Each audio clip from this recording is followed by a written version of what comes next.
All right, guys, happy Friday. I have a major scoop for you. This is going to be a fun Friday because it's regarding Taylor Swift and the Blake Lively lawsuit, which is just, I'm obsessed with it. I am so sorry. Basically, a protection order was filed and agreed to last night by all parties. They're just waiting for the judge to sign off on it. And I can tell you right now that depositions are coming. It is a fact, an absolute fact. Also, in the wildest, most pathetic, most dishonest, and cowardly response ever to the Becoming Brigitte series, President Emmanuel Macron and Brigitte Macron have their goons coming out and saying that they never received my letter back to them. My letter back to them with the 21 questions, which they replied to with the preservation order. Absolutely insane. What can I say other than Brigitte Macron has got some balls? Welcome back to Candace.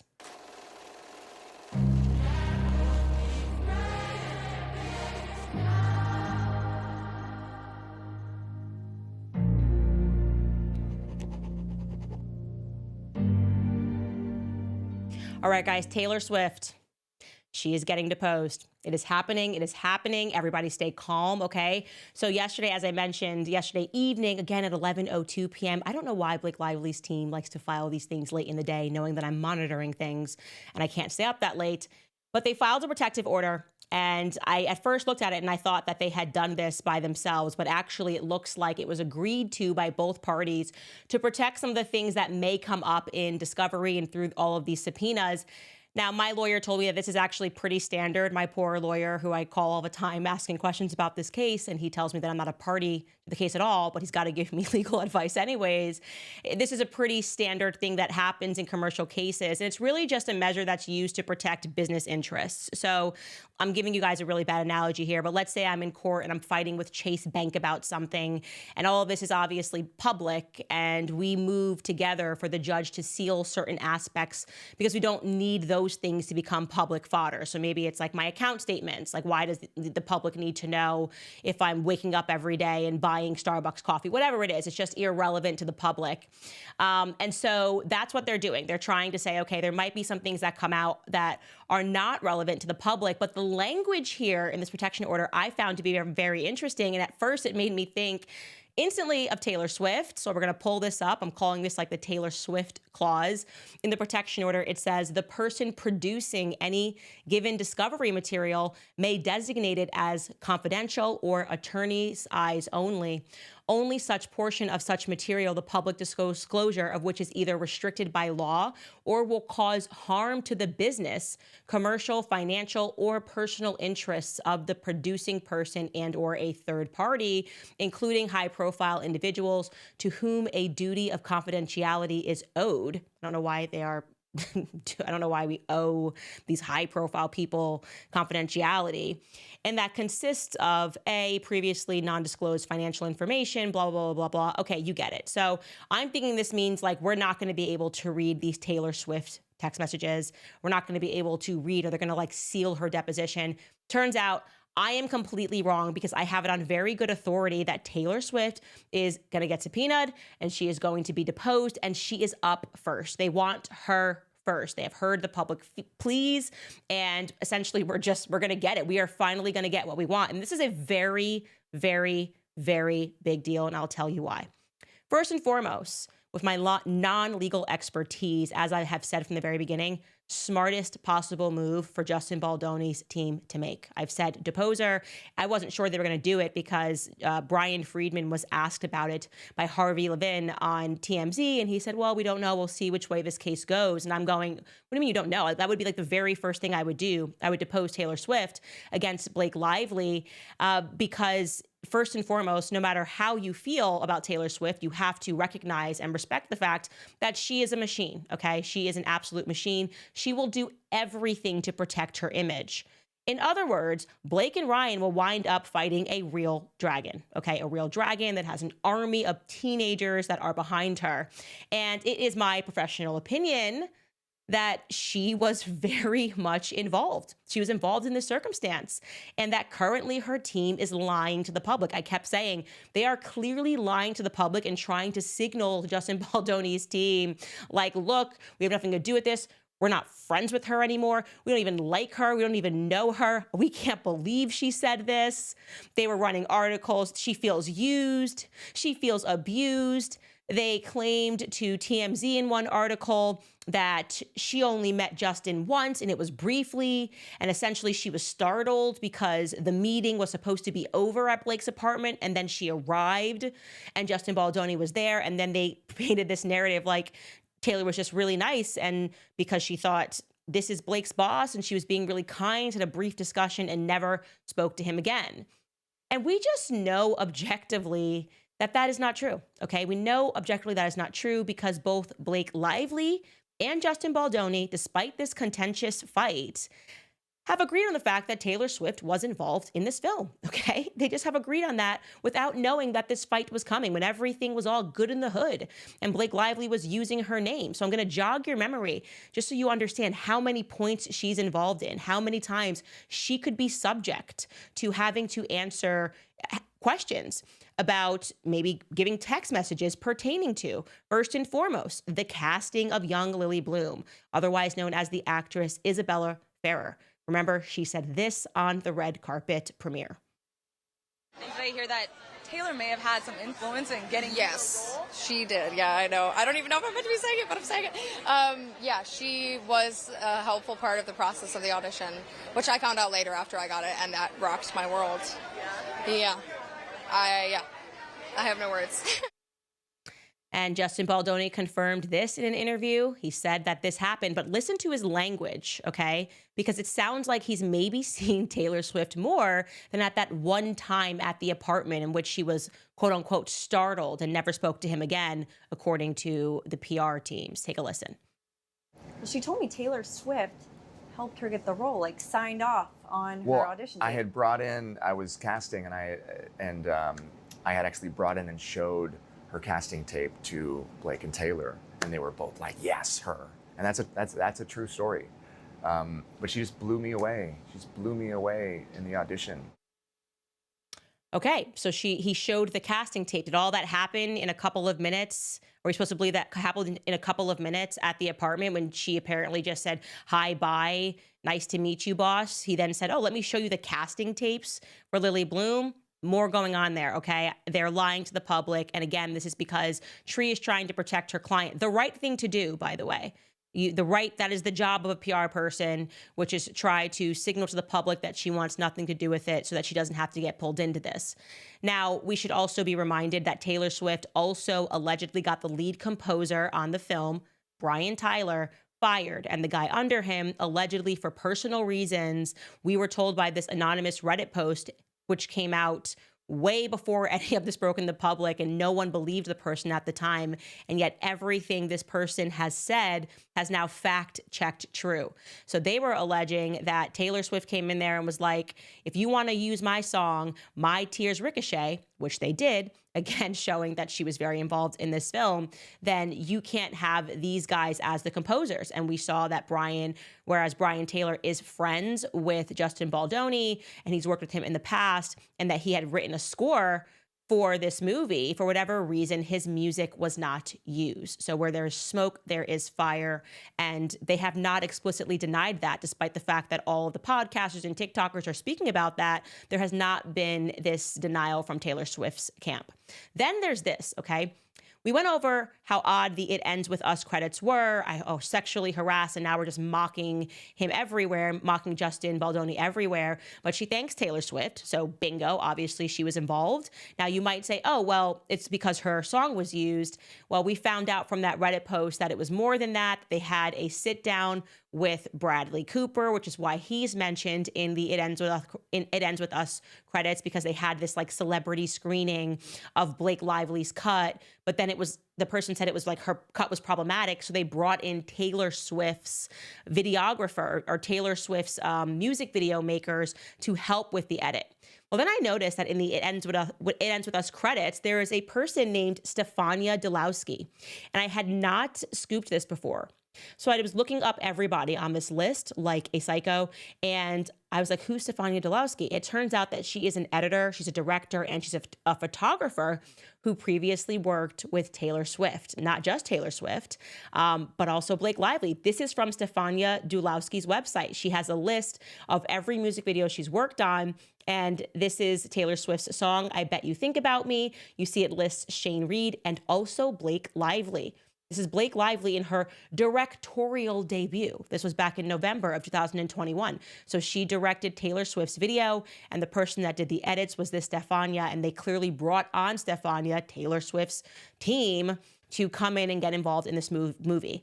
Okay, so you don't get to now go, oh, I had nothing, I just one little run-in here with Justin Baldoni. I have nothing else to do with anything, okay? Then you have the fact that Blake Lively herself admitted during an August 2024 panel, they're doing all of these promos. They're on the promotional tour, and they did this stop, I guess, really to appeal to influencers and speak about the movie. And she just flat out spells out the fact that Taylor Swift was involved every step of the way with this film. Take a listen. Was it exciting? Did you have to make some calls? There were a lot of calls made for a lot of songs in this movie. Honestly, like this movie, I think that like when you see it, it feels like a big, beautiful summer movie, but like we didn't have any budget. So there were a lot of favors and a lot of begging and your knees for Taylor? I mean, honestly, she was with me on this experience the whole time, all throughout it. So like she really lived this with me. Yeah, she was, she's a person who shows up for you, and I'm so grateful to have that love and that support. But yeah, there were other people too that I had to call and beg, and people that said no. But I don't know what that means. So if somebody has a dictionary, I would love to find the definition of that. It's so confusing to me. It's really interesting when you consider really the thrust of this lawsuit, and you can only imagine the things that she's allowed to say. If Justin had ever said that, if he was like, I don't take no for an answer, or can somebody show me what it looks like in a dictionary? I don't listen when I'm told no. They would have made a big stink about it, particularly in their filings. But all of that's believable, by the way. So she's just saying right there, Taylor Swift's been involved since the beginning, every step of the way, more than just the song that she gave us. It's believable because, as I pointed out, we have been so focused on that text message about the dragons and Khaleesi because it's wacky and it's weird and it's crazy and it's unstable. But what's also compelling is that the very first time that Ryan Reynolds and Justin Baldoni speak via text message, when they first are introduced to each other, Ryan Reynolds immediately name drops Taylor Swift. Okay, she's the only person they're blurring out in this lawsuit. So I'm going to remind you of this. This is important. He is basically saying how great Blake is. And then he says to Justin Baldoni, some of the greatest creative decisions I've made are in fact Blake. The same goes for Taylor. The acting is a small piece of a pretty astounding patchwork quilt of creativity. So he name drops her right away. And I remind you, she was coming out of that relationship with Joe Alwyn, and she was spending a lot of time with them. At the beginning of her Eras tour, she was being pictured with them. It's what she likes to do when she gets out of relationships. She likes to girl squad, get photographed by paparazzi, and I would just imagine she needed something to play with. And it ends with us, ended up being what she decided to play with. Then, of course, the most obvious thing is that Ryan uses Taylor Swift's strategy of dropping Easter eggs all over social media, all over the Deadpool movie, all over the It Ends With Us credits, all over the Deadpool credits, to take all of these digs at Justin Baldoni, again, which makes all of us not believe that she was actually sexually harassed, and rather they were moving to try to squeeze her and to eventually just have Blake replace Justin Baldoni as the director on the film, by playing this part of I'm a victim. This is, whether you want to admit it or not, this is Taylor Swift's MO. So she is screwed. She's up first on their people to depose, and we are going to be able to read that deposition, because there's nothing proprietary there. We don't need her accounts, and you can't say, well, I don't want to be deposed because I'm Taylor Swift, and there might be something in there that shows that I'm a liar. You can't do that. This is a PR crisis for Taylor Swift. And I'm going to tell you why that interests me, okay? It interests me because this moment is super interesting for the left and the right because, and I was having this call with Taylor Lorenz, formerly of the Washington Post, this morning, and she was asking me specifically about this lawsuit and why is it that it seems that it's bringing together the left and the right. And I sort of said to her, well, actually, at least for me, I have been on this Me Too thing for a very long time because I recognized that it was becoming a business strategy. But I think that something fractured for people that were on the left with the Amber Heard lawsuit, and they didn't forget that. They didn't forget what Amber Heard said to them and then what they watched throughout the hearings and her kind of just completely forgetting the fact that she had abused Johnny. We got to read her messages, and we kind of up close got to see how the press can just completely take down a man. I'm not saying that everything that Johnny Depp did was great in this relationship. I mean, both of them were admitting to doing drugs on the stand, but it definitely, they just chose the woman in this, and so many details were left out. And I think it was a good moment. I think that fracturing was good because it allowed us to all go, let's pause and actually think and consider that maybe we're not being told the truth and that maybe sometimes women do lie. And I have known for years, okay? Trust me when I tell you, I know enough people in Hollywood that Taylor Swift is considered a very shrewd businesswoman. She's gotten away with a lot of things because truly, and don't kill me, Swifties, but it's because of this empire of teenage girls. It's because I have to say, don't kill me, Swifties, when I share some facts with you. And it's funny because I said to you the timing of this book, I wrote an entire chapter on Taylor Swift's brand of feminism. And I was kind of going back to what was that moment when I was no longer on the Taylor Swift train. And I was like, I can enjoy her music. I can enjoy the artist. And I still, like I said in my Instagram stories today, I'm going to bop to London Boy forever. Like, it's totally fine. I can genuinely appreciate, it brings me back nostalgia, some of the albums. I'm the same age as her. But in 2019, I was like, I'm good off of Taylor Swift because her and I are the same age and we're both involved in business. And when I saw her do that move against Scooter Braun, something in me broke. And so I wanted to kind of jog your memory about that really quickly before we get to Leslie Sloan PR's move, because I'm really interested to hear what Swifties have to say about this with new information and with time and with you guys getting older. I don't know why I'm assuming everybody's a teenager that is a Swiftie, but the point being is that you're kind of growing up and you're starting to see these strategies that can be used. When you revisit that situation and you learn more facts about it, if it at all disturbs you. So again, this book has not been published yet. I'm literally showing you the manuscript from my Microsoft Word document. You can buy the book, and I shouldn't be showing you this because why would I show you this? But I think it's important. So here we go. We can bring this up. I'm going to pull it up here on my laptop, gang. So I write in my book, before unpacking this incredible event, this is between her and Scooter Braun, it's important to at first note that Taylor Swift does not represent a rags to riches Hollywood story. In fact, if Taylor had never become famous, she would have had to settle with just being wealthy. Taylor Swift grew up on an idyllic Christmas tree farm in West Reading, Pennsylvania. Her father, Scott Swift, was a stockbroker for Merrill Lynch, and her mother was a marketing executive for a financial fund. It's important to note that both her parents had careers which would have rendered them financially savvy. They hired their daughter, a talent manager, at the age of 12, and Scott relocated to Merrill Lynch's Nashville office so that Taylor could pursue her career in music 2 years later. Suffice it to say that when record executive Scott Borchetta approached her family to sign their daughter in 2005, Taylor was well represented. So well represented, in fact, that her financially savvy father purchased a 3% stake in Borchetta's new company, Big Machine Records, under which Taylor Swift was signed. Naturally, there would have been a fleet of lawyers involved from both sides to close the deal. Of course, neither Scott Swift nor Scott Borchetta could have ever predicted Taylor's future success when they orchestrated that deal. They simply agreed to what they both thought was fair at that time. Borchetta took a chance on an unknown Taylor Swift, and that risk paid off. Until Taylor decided that it somehow wasn't fair 14 years later. Taylor decided that she would relitigate her business deal through the tactic which had always served her, manipulating the emotions of her fans who she could assume knew nothing about business.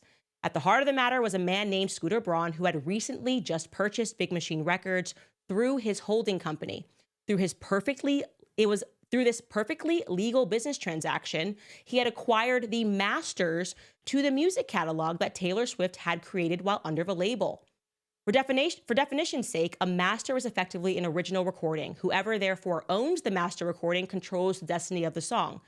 Should any person or company wish to use that song in a TV advert, a fee must be paid to the owner of the master.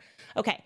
So then I get into like, clearly Taylor Swift leaves Big Machine Records. She goes with Universal and she posts this Tumblr post, this notorious Tumblr post when Scooter Braun acquires the company. What people didn't know that was going on in the background was that Taylor Swift, just in her mind, had this huge fight with Kanye West over the famous music video and Kim Kardashian, and she associated Scooter Braun with Kanye West as like his manager. And the reality is he actually wasn't his manager, because I did the due diligence on this book at the time that famous music video was posted. So she just didn't like him. She considered him to be Team Kanye and just didn't want him to buy the masters. But she never told the public that her dad owned a piece of the company. This drives me. I was like, this is the most wildly manipulative thing, to pretend that this isn't a normal business transaction. It's like he bought a house and something was built into the house. And he's like, okay, well, I'm buying this house. I'm buying it. It comes with the pool.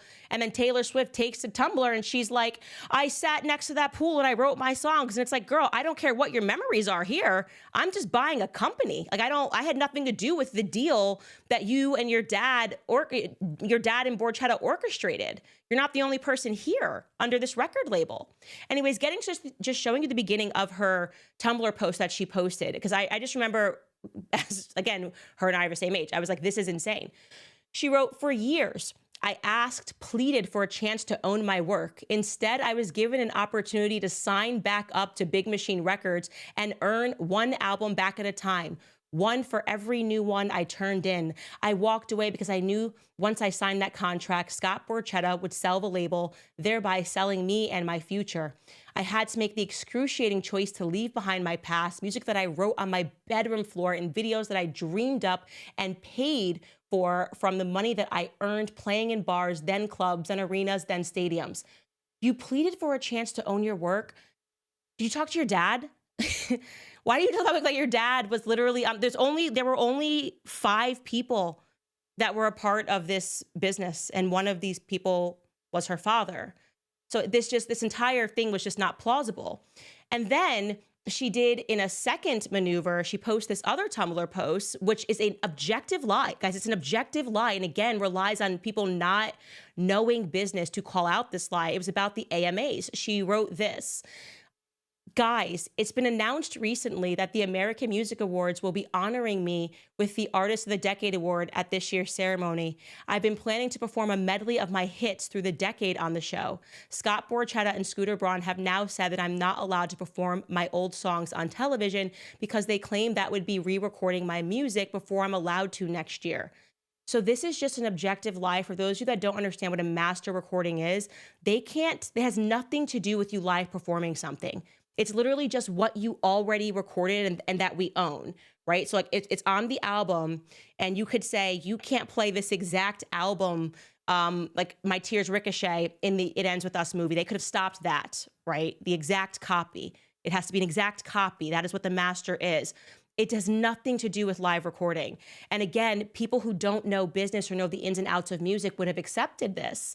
Which is why I just say at the bottom of this post, and the thing that bothered me about this was because I remember at the time Scooter Braun's wife pleading publicly with her not to do this because their kids were getting death threats because her army of fans were just so angry. They were so angry because they believed that she was this perfect victim. And then the story ends, by the way, if you want to pull this up, back to that post, Skylar. First, I said everything about this appeal to her fan base is despicable. Even the title, Don't Know What Else to Do, is absurd. You don't know what else to do? Working it out via normal contract negotiations would be a start. Second, don't try and emotionally manipulate your fan base to ruin people's lives. Words and phrases such as tyrannical, wrong, be a good little girl and shut up. The entire appeal was just like, help me, I don't know what to do. Not like I'm a billionaire and I have access to the most powerful marketing team in the world. And yeah, it sucks, by the way. I can, to some extent, I would have agreed with her if she had done it on more honest terms and said, like, you know, when you're a young artist and you sign, and she said, like, you know, obviously my dad had control, I didn't, and you're kind of would have done things differently, and you realize how hard you're working, and you feel like, you know, your celebrity has outgrown that contract. It's really frustrating. That would have been cool. Like that would have been the cool adult thing to do rather than to pretend like you were a total victim. And the story ends, and it never got told. Her dad got paid $15 million, like when they got sold. And then a couple of months later, Scooter Braun resold it because it was just a normal business transaction. And it was more about her hatred of Kanye West at that time. And from that moment on in 2009, I just saw her for this, like kind of saw this maneuver of if you can control the press, if you can control the narrative, then you can take down people and you can get what you want. And the craziest part of the story is actually the fact that Taylor Swift now makes double the money. So then she recorded everything. Her fans were behind her, like, you re-record your stuff and we'll buy that. And she never told her fans, but I still own the percentage of what my dad orchestrated at the beginning. So she's making money both ways. It actually was an incredibly financially savvy, and I will say actually a brilliant Machiavellian scheme to magnify her money, magnify her ownership while keeping her young fan base kind of emotionally swayed. And I felt that it was so wrong. And so when I look at this situation with what's happening with Blake, and she's doing kind of that same maneuver of saying, like, I've been used, I really just don't buy it. And I'm tired of it. I'm like exhausted with that narrative that she's used every single time. And she's going to be 36 this year. Okay. You're smart. You are capable. You have done things in your life that are wrong. Okay. Relationship wise, business relationship wise. And you can't keep doing this because you've done a good job of kind of curating your brand as a helpless little girl. It's just wrong. Okay. And so what I can expect, and this is what I'm guessing this here, is that they are now done with Blake Lively. I think that that's real. I don't think that this is fake anymore. And this might be the reason that Blake Lively and Ryan Reynolds fold, because what matters to them in their narcissistic world is the friendship with Taylor Swift. That's the only thing that can actually impact them. They like that access to power. They like being able to tell people, like, Taylor Swift is our friend, she's our dragon. And if they think that that's going to be removed from their lives, then they might go, okay, I don't want to do this lawsuit. Let's issue a statement and let's settle this thing. That is my, again, that is totally my own prognostication. Who knows? But my guess is going to be, because I've seen her move, she's shutting down this friendship ASAP because she doesn't want people to have access to those messages. And I don't think it's going to be a nice girl. I don't think you're going to get a sweet girl who would have never done this to Justin Baldoni. I think the public is going to be very, very surprised when they meet the very media savvy, very capable, very business savvy Taylor Swift. That's my point. Now, that's Tree, by the way, with the red hair. And listen, I respect them both. They've killed it. They've killed her brand. They've killed stories. They've persuaded the masses. And like I said, no matter what happens, I'm still bopping London Boy. It's a great song. And there's some more songs, too, that my daughter likes off of the Lover album. I'll probably be at her concert. I'll just be like, listen, I don't believe anything you're saying, but, like, Lover's a good album. You know what I'm saying? In other news, by the way, Leslie Sloan PR, and I forgot to bring up the chart for you, but just to remind you, Leslie Sloan PR is the PR firm that reps Blake and Ryan Reynolds, and they have repped them for years, like close to a decade, okay? And their attorney, who is Sigrid Macaulay, the one that represented Epstein's victims, the one that made a fool of herself in the hearing by just trying to use a girl power strategy. They should not be in this because they run an all-girl firm. What? Well, she's now filed a motion for them to be dismissed from Justin Baldoni's lawsuit. Plus, they want all of their attorney fees covered in what's known as an anti-SLAPP motion. Anti-SLAPP basically meaning that if you bring about a defamation lawsuit and there's no grounds for that lawsuit, then they can charge you the attorney fees. And so every state has different laws pertaining to anti-SLAPP. They're asking for their attorney fees to be covered. And their reason, in case you're wondering, in this filing, this again went in yesterday as well. They're saying, well, they opened this up by saying, well, Justin Baldoni once said that he believed women. I'm not kidding. They're doing the feminist thing. This has been their whole strategy. They wrote this, quote, Justin Baldoni has spent years profiting off the feminist and #MeToo movements, peddling books, podcasts, TED Talks, and more, using slogans about believing survivors, ending victim blaming, and promoting informed consent. His conduct in this dispute is therefore sheer hypocrisy. Like, I'm just so shocked by this. Like, this is like, I'm a girl. He said things close to a decade ago that we should believe women when he was in a TEDx stage. And I said something and I want to be believed. So get me out of here. I don't want to be here anymore. It's crazy. And then we move from this like feminist strategy to this unbelievable dip in IQ altogether. This is a real statement from their filing. Baldoni does not deny the lion's share of misconduct for which he is accused. Instead, he tries to contextualize his behavior and suggests that Ms. Lively asked for it. Then they give an example. You can see in the bottom notes there. For instance, Mr. Baldoni responds to Ms. Lively's allegation that Baldoni and Heath invaded her trailer uninvited while she was undressed, included when she was breastfeeding her infant child, by publishing a text message where Ms. Lively invited Baldoni to her trailer. Yeah, that's kind of some important context. What are you accusing him of? Providing the context that lets us know that she's lying? They're like, how dare he interrupt her narrative where she says that he barged into the trailer by then including a text message which proves that he was actually invited into the trailer. Like, what lawyer put this in here? That is truly just unwise. It's the nicest way I can say it. Like, whoever put this together is not a very intelligent lawyer. If that is your defense, how dare he contextualize our out of context statements? Yeah, that's kind of important to contextualize everything that you guys have said. And when they did that, it made the public understand that your clients are playing a very nasty game.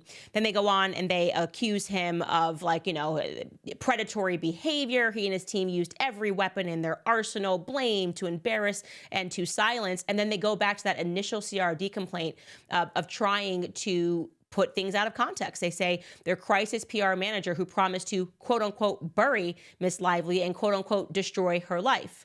They have since debunked that so many times. This was the New York Times hook. We're going to bury her. We're going to destroy her. And then when you actually see the full context as presented by Brian Friedman, you realize this is a nasty game of PR, and they plucked and choose what they wanted to create their own narrative. Now, they also go on to say that they want to be dropped from this lawsuit because there's no evidence of extortion. They say that there is no evidence of defamation. And I'm going to tell you guys right away that I do not think that the judge is going to allow them to be dismissed, because it's just a really weak filing, first and foremost, that does nothing to make, if I'm the judge, make me think that they weren't involved in this. There's also going to be some limited discovery involved in that circumstance. And given the fact that Leslie Sloan PR, as I said, has represented Ryan and Blake for almost a decade, it's just not likely that it was not them that was shopping around those articles that we saw during the premiere time, when all these articles were premiering that were coming out about Justin Baldoni, saying the cast didn't like him and saying that Blake thought he was a creep. Remember this TMZ article? And they have a strong contact, Leslie Sloan PR at TMZ. Blake Lively, Justin Baldoni, she felt kissing scene lingered too long. Feels he fat shamed her. So we were getting an early preview of the CRD complaint in TMZ. Who would have dropped that in TMZ if not her own PR firm? Like, that's just, obviously, that's coming from them. It was also People magazine that says, it ends with us. Justin Baldoni's clash goes past Blake Lively. The cast will have nothing to do with him. Who had access to the cast that would have dropped that in People magazine?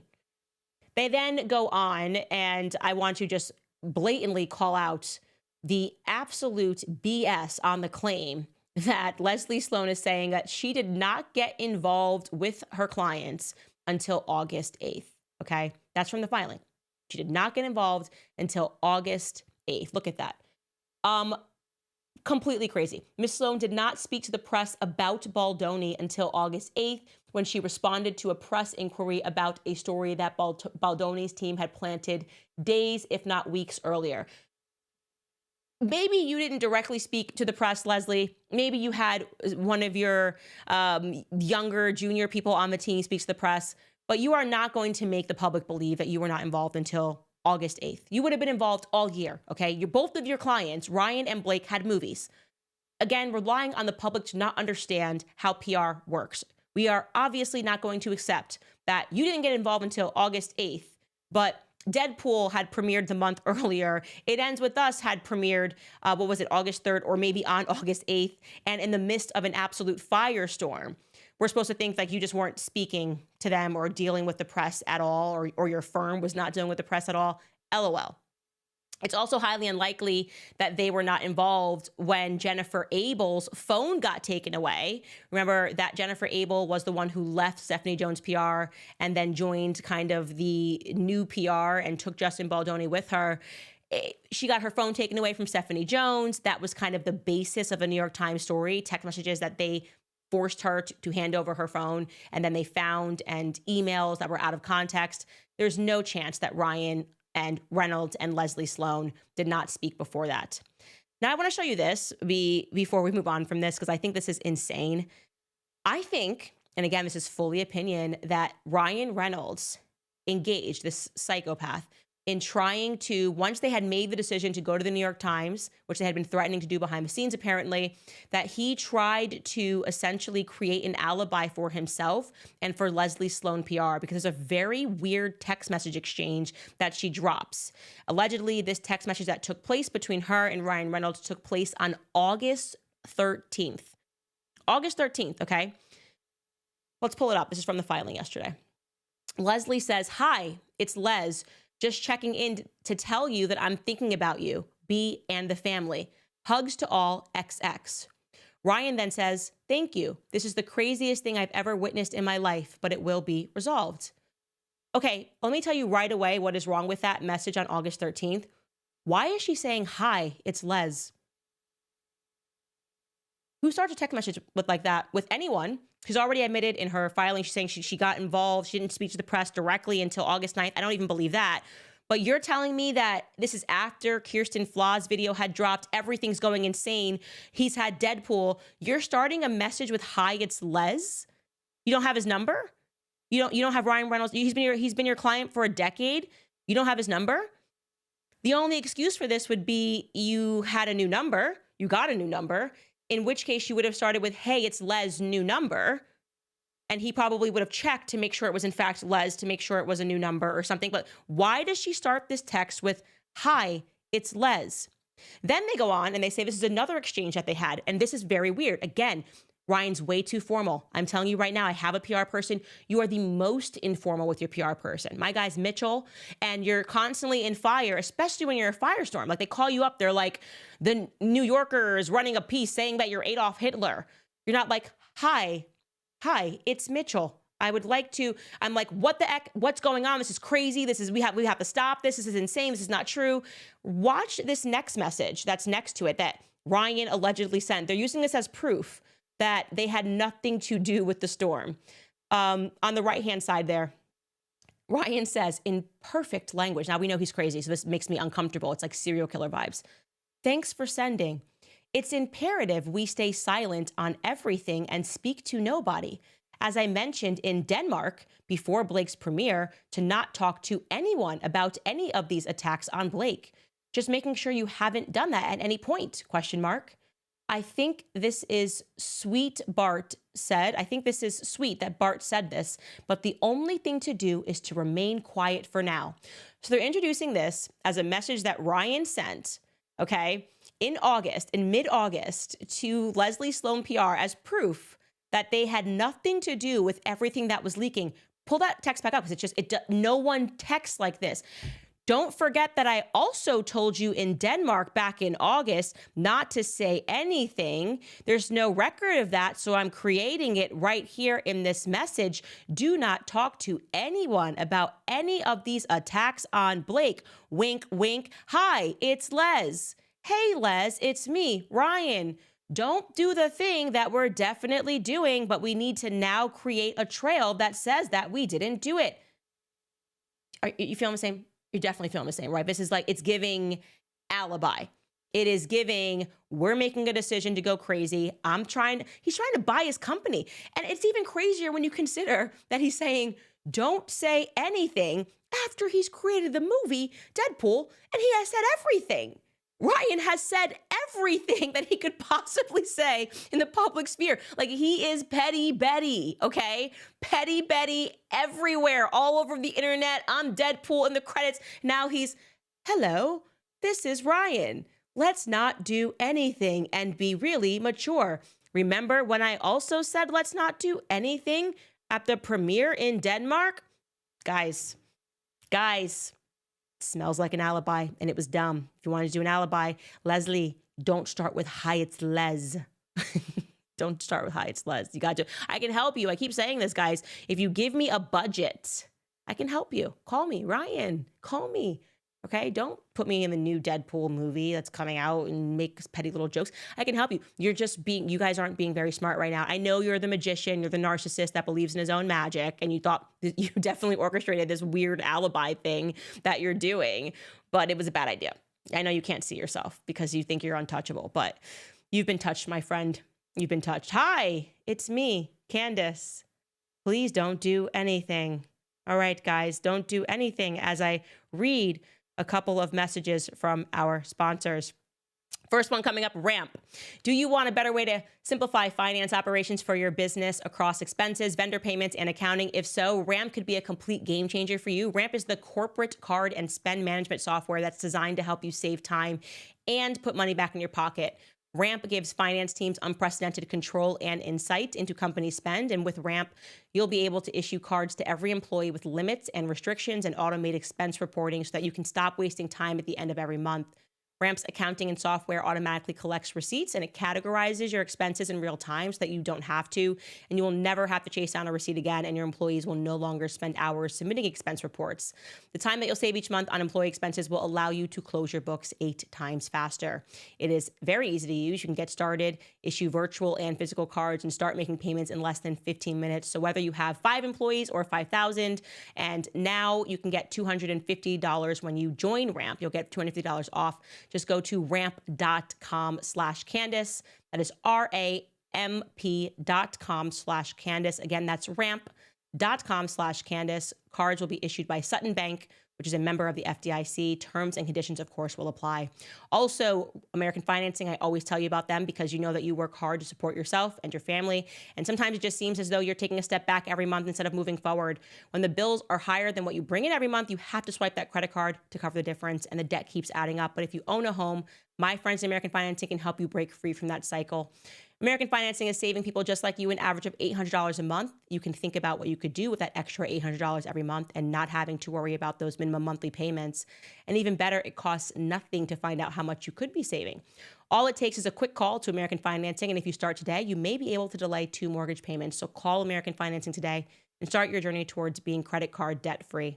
Call 800-795-1210. Again, that's 800-795-1210, or simply visit americanfinancing.net/Owens. That's americanfinancing.net/Owens.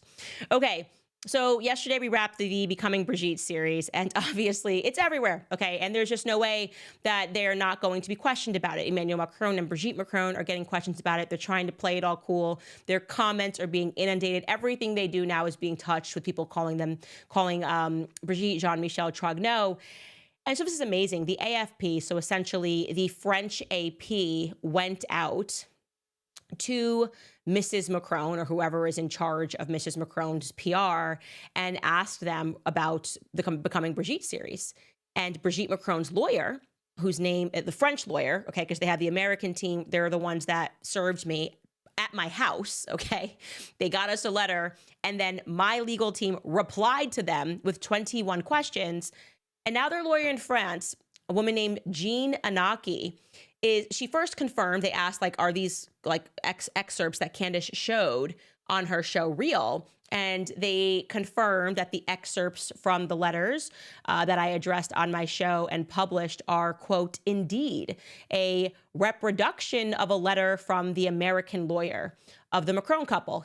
So they're admitting, yes, that was us. We sent the letter. He points out, however, I realize it's Jean, not Jean. It's a guy. The lawyer's name is Jean Inaki. He points out, however, that the list of questions allegedly sent by Candace Owens in return was never received by interested parties. What does that mean? Okay, then they go on to say, quote, Candace Owens' interventions are just unfounded statements to convince people who are already convinced by this delusional thesis, if there are still any, he insists. Scroll back up, like literally, what does that mean? What does the statement, it was not received by the interested parties? It's like you're saying nothing there. Are you saying that Brigitte Macron and Emmanuel never received the 21 questions back? Because let me tell you something, that's a lie, my friends. That is a lie. And we know it's a lie. It's an insane lie. But listen, if you're lying about your entire gender, what's it to you to lie via your lawyer about receiving it? You made contact with me. We weren't trying to send letters and guess who your lawyer was. You admit, yes, the American law firm got the letter to me. Not only did we respond to you via email, okay, we gave you 21 questions, which we can pull up via email, but we then got a response from you. We got a response from you in the form of a preservation order that you sent us. And we went over that preservation order. We read the entire preservation order on our show to show people that you refused to answer the 21 questions. So are you now trying to pretend that your American law firm, a big American DC law firm, just went rogue? That they received a response? You spent money to write 100 pages to me, have it delivered to my home, and when they got a response, they just didn't tell you? They were like, no, we're not going to tell you what they are? If you are alleging that, can you explain also who's running your Twitter account? Because not only did I send you the letter, with the 21 questions, not only did you respond with a preservation order, but then I tweeted you the 21 questions. I said, we sent our reply to @Emmanuel Macron and Brigitte yesterday. We included specific questions for them to answer before we released our full investigative piece on Brigitte. Again, we were doing the right thing here. We said, if we get basic answers, did you give birth to 3 children? We'll put it in the series. We have no interest in lying. And look at the date on this. We did this before we started the series. Straightforward, yes or no questions. I look forward to a straightforward response. They did not answer these 21 questions on Twitter. I then tweeted again. Okay, again, I tweeted and I was making jokes and I was dropping 50 cents. I got 21 questions and they all about us, tagging Emmanuel Macron every single time, being like, girl, it's easy to love me now. Would you love me if I was down and out? Please just answer my 21 questions. And they're saying the interested parties just never received it. What goes on in France? Are you like allowed to lie in France as the president? Is this just like legal in France? You can just say whatever you want, just make stuff up. Like I said, Brigitte, you've got balls, my man. You've got balls to just have your lawyer come out and say that you never got the 21 questions. But here's the thing. That's the problem. When you lie about who you are, your identity, there is no lie in your life that you won't tell. Like, that's got to feel like nothing. Like, pretending you didn't get it. You're like, oh, well, I've been lying about my gender my entire life. I've been lying about my, my friends. I've been lying about everything. I've been lying about my relationship with this man when I met him. What do I feel towards lying and pretending that my American lawyers were just so out of pocket and suddenly went rogue and didn't deliver to me an email, which was then tweeted at me and I was being mocked with 50 Cent music? It feels like nothing. I'll just lie. You're just lying. And so this is just who they are. This couple absolutely must step down. They just have to step down. They are terrible human beings. It's not Emmanuel Macron's fault. It is Brigitte's fault because you groomed him. You groomed Emmanuel Macron. And so I take it that you're not going to file that lawsuit, that heavy threat, which makes it even crazier because you're saying if you didn't get my 21 questions, where's your lawsuit? Where's your lawsuit, Brigitte? When are you going to drop it? You've had all this runway and you waited until the series concluded and now you're pretending you didn't get the questions? Wild. Absolutely wild. But like I said, we're in this weird, I like 2025. Liars are being exposed. Whoever they may be, the liars are getting exposed. What has been done in the dark seems to be being revealed in the light. Sunlight being the best disinfectant. So I'm just going to sit back and see what happens with this couple. I'm going to sit back and see what happens to Blake Lively. I'm lying. I am not sitting back. I am active. I am involved. I have deluded myself into believing that I am a part of this lawsuit. Blake Lively can delude herself into believing that she was sexually harassed by Justin Baldoni. I can delude myself into believing that I am a party to this lawsuit. Thank you guys very much for understanding that and for supporting me through this delusion. All right, guys, I want to tell you quickly before I get to your questions about 7 Weeks Coffee. I want to take a break here to talk about it because it's a pro-life coffee company that's on a mission to fund the pro-life movement, one cup of coffee at a time.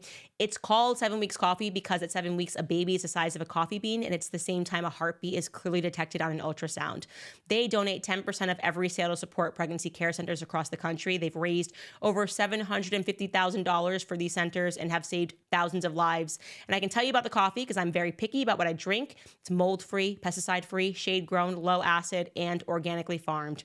And right now, if you subscribe to 7 Weeks Coffee, you will get free 2-pack of their new single-serve brew bags to take your coffee wherever life takes you. So whether you're traveling, working, adventuring, you can easily enjoy a rich, flavorful cup of coffee by adding hot water and letting the to-go bag steep for a few minutes. So go to 7weekscoffee.com and save 15% forever when you subscribe. Plus, exclusively for my listeners, use code Candace for an extra 10% off your first order. So that would be a total of 25% savings on your first order at 7weekscoffee.com. Use code Candace today. All right, now, want to let you guys know I have an interview that is going up today for subscribers only on the Candace Owens website, CandaceOwens.com. It is my sit down with E. Michael Jones. The topic is pornography. He is quite a controversial character. He was put on ADL's list I'm on ADL's list, so what can I say? Because they don't really love speech. And he talks about the origins of pornography. It was a fascinating discussion. He's also a fellow Catholic. I would love to see what so many people think about that interview. I think it's tremendous, and I think pornography is hurting the world. I think it's hurting men especially, and it is harming women and relationships, and we have become an overtly pornographic culture. So that is up, available on the website for subscribers. Also, of course, if you want to buy the book, you can get it now on sale. I read you a little tidbit. My husband is probably watching and going, "Why did you do that?" I'm sorry, honey. I just do things. I just want to do hood rat things on the internet with my friends. And also, I want to tell you that I promised that I was going to unveil the new investigative series today. We have one little legal hiccup that I have to deal with. And so I was like so gung-ho about that. I loved all of your guesses. I promise you on Monday we will announce it. So that is my bad. I made a promise and did not deliver on it because my lawyers came in, and somebody's got to keep me straight. You know, if it's got to be a legal team and it's got to be my husband, and they're like, "No, you can wait one weekend to say who it is. We just need to make sure that we are dotting our I's and crossing our T's so that you don't end up in prison." Anyways, keep sending me your guesses all weekend, and we will be announcing that on Monday. Getting into your comments, let's see what you guys have for me today. Talia writes, "The way I cackled and ran straight to watch this episode. These thumbnails deserve Emmys, Candace. Also that 21 questions line. Cackling. Thank you so much." Yeah, we have a fun time with thumbnails. Today was me. Thank you very much. There's a Taylor Swift song for everything. It's great. I'm like, wow, the more we cover her, we can just get deeper into her music. It's just so funny. Wanda says, "Candace is my only news source." Thank you so much. We're having, obviously, you can see we're having way too much fun. Helda writes, "I absolutely appreciate the type of person that you are. It takes a lot to be poised. Keep on keeping on." Thank you so much. Eddie writes, "Caught the Candace crush. You are amazing. God bless you. Thank you for saying things that matter, the truth. You know what you're doing, and I am here for every minute of it." Thank you so much. And the reason, just so you guys know, because I know the media said terrible things about me when I didn't support the Me Too movement, I just always in my head just thought it was weird that we were pretending that we might not one day have sons who have to live in that environment. Like Justin Baldoni was definitely born from a woman. And like, if you can imagine your son going through something like that, and it's because we've created an environment where we should just like believe women, that always scared me. And that was before I had any sons, and now I've got 3. So, you know, I am glad that I just said, listen, we should not believe women or men, but we should believe facts when they are presented. Both people are both sexes are capable of lying, obviously. Dahlia writes, "The roof scene had me squirming. Haha, you're a neurosurgeon bit. Pure cringe. And her outfits were absolutely hideous. Ryan probably forced Balaki to file the suit." I totally agree that Ryan was behind a lot, and those messages still make me nervous. Look at his face. He scares me. I can't explain it. I'm so afraid of Ryan. He's going to come for me. He's going to come for my whole life. Can't believe it. Ben writes, "Candace, please do an episode on Catholic emancipation in Ireland. The government failed to include it as a date to remember in 2029. In 1829, it gave Catholics basic human rights and led to our independence, but not a word on it." So that's actually very ironic because I just happened to watch Braveheart. I know that's not like obviously Ireland, but I watched Braveheart over the weekend, and I just kind of got very fired up about Catholicism. And yes, okay, we have to do more episodes on Catholicism around the world and what's happening, and that will be definitely more in our longer pieces. So thanks for putting that on my radar. Sydney writes, "Candace, I dipped my toes into your content with the Ye interview, but have gone fully into the deep end with the Brigitte series. The Blake versus Justin is my Roman Empire. Thank you for your hard work. And it's allowed to be our Roman Empire. I want to say that. I know we're chasing our husbands and we're tackling them and we're forcing them to, learn all this information against their will, but it's our right. I feel they've had their Roman Empire like since the Roman Empire, and they talk about it and they think about it all the time, and we're allowed to do that. Okay, they might not think it's important. It is important. So I just want carry on, ladies. And now we've gotten them. I see men in the comments like, I'm here now. My wife forced me to do this against my will, and I'm here now. And I want to say this, fellas, we are very happy to have you here on this journey. We are going to rescue Justin Baldoni. All right, guys, we will see you on Monday. I don't think there's anything else that I have to mention other than the E. Michael Jones interview going up today. Other than that, yeah, have a great weekend.